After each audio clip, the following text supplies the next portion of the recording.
século XVII foi marcado pelos racionalistas, pensadores que tentavam explicar a realidade que nos cercavam pela via do intelecto humano puro, ou seja, de uma racionalidade mais ou menos extremada, dependendo aí do pensador. E nós vimos nos vídeos anteriores que a matemática apareceu como a língua universal desse período racionalista. Mas o mundo continuou e o racionalismo do século XVII foi paulatinamente perdendo força e dando margem a um outro movimento chamado empirismo, que vai marcar parte do século XVIII. E o inglês John Locke vai ser um pensador que representará essa transição muito bem, do racionalismo do século XVII para o empirismo do século XVIII. Mas sempre lembrando a vocês que tanto um movimento como o outro estão amparados no motivo religioso básico da natureza e da liberdade, na qual acreditava-se que o pensamento humano era autônomo das ideias transcendentais, especialmente da ideia do Deus bíblico, e que esse pensamento agora autônomo, agora liberto dessas concepções transcendentais, seria capaz de entender plenamente o mundo que nos cerca. Mas vamos ver um pouquinho sobre John Locke, esse grande pensador inglês. Ele viveu entre 1632 e 1704, tendo graduado-se na Universidade de Oxford, tornando-se físico praticante. E como físico praticante, ele desenvolveu um forte sentimento de que a teoria precisava estar ligada à realidade.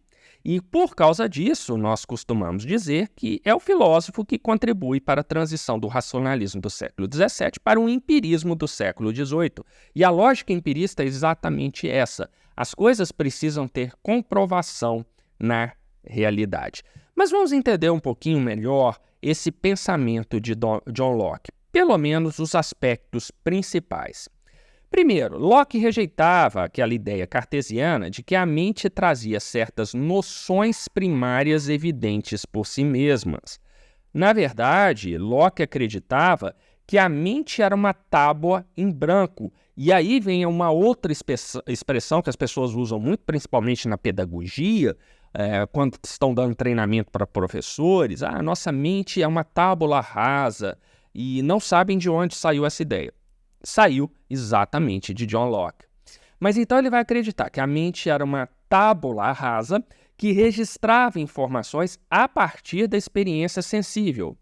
Explicando melhor, toda pessoa nascia com uma mente desprovida de informações. Então era como se você viesse a esse mundo com a mente zerada, não há nenhuma informação ali.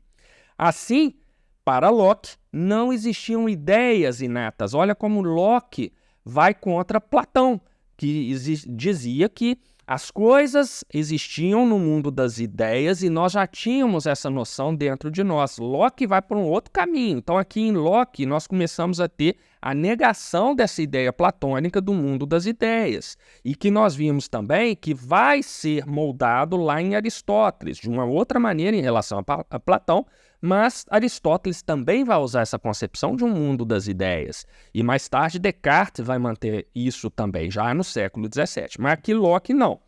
Então, não existem ideias inatas. Como eu disse, como Platão defendia, Locke vai para outro caminho bem distinto do filósofo grego. Então, Locke acreditava que a experiência derivava de estímulos externos que passavam a operar na mente, provendo temas para o entendimento. Ou seja, você nasce como uma tábula rasa, você não tem nenhuma informação. A partir do momento em que você vai vivendo e vai tendo as experiências, essas experiências vão sendo registradas como informações na sua mente. Então, esse é um princípio bem interessante nessa vertente empirista. É a experiência que é o ponto fundamental para você ter a informação, ter o conhecimento.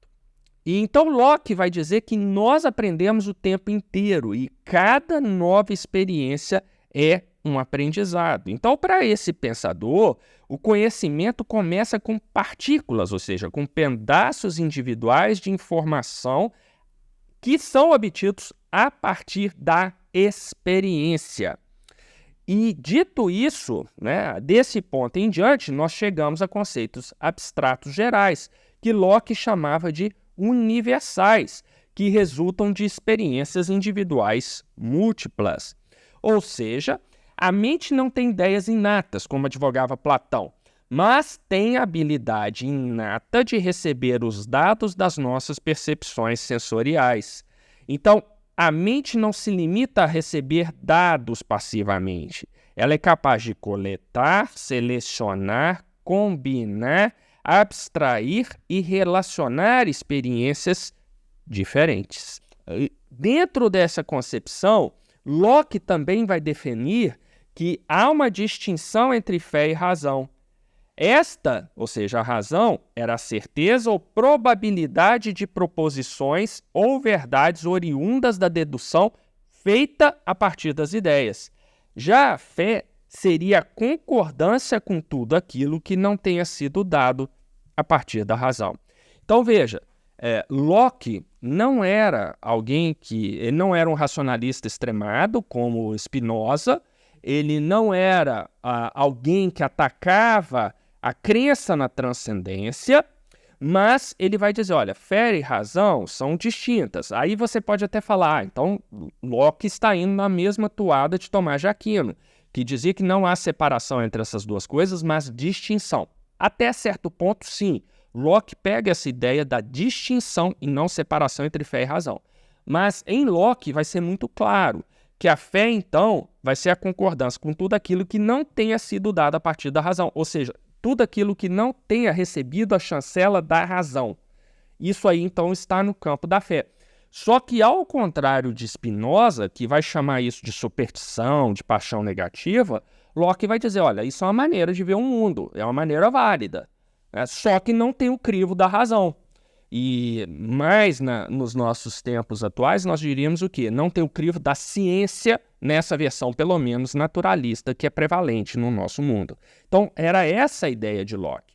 E a partir dessa ideia, então, nós podemos entender um pouco melhor a epistemologia de Locke, ou seja, como Locke tratava o conhecimento. Ele vai dizer que existiam as ideias, que eram impressões da mente e atributos dos sentidos, como, por exemplo, frio, quente, alto, baixo, azul, vermelho e assim por diante. E, de outro lado, existiam o que ele chamava de reflexões, que era o escrutínio de ideias executado, esse escrutínio era executado pelo pensamento racional.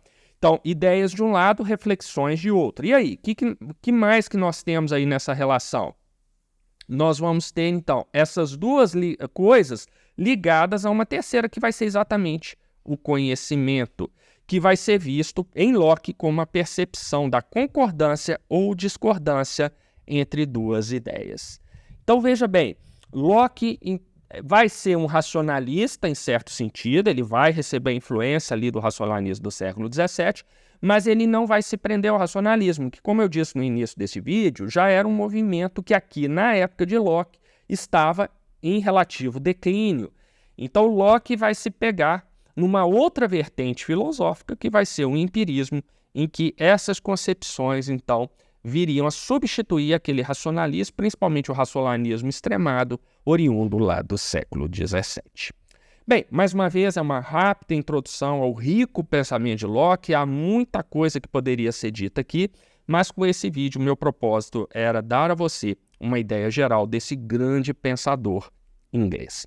Muito obrigado pela sua atenção e até o próximo vídeo.